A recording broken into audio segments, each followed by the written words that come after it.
how to trimming motion photo and video on Samsung Galaxy S26 Ultra.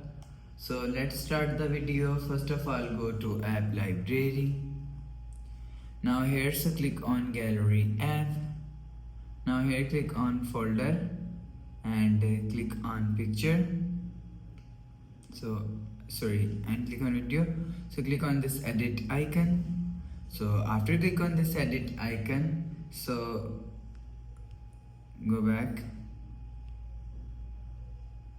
and again click on this edit icon. So click on this video icon. So if you want to trimming motion photo and videos, so you will see you will trim from here. So after trimming, click on save. You will see your picture is ready. So after the process, go back to home screen, refresh phone. So that's how you can trimming method photos and videos on Samsung Galaxy S26 Ultra. So if you like the video, please subscribe. Thanks for watching.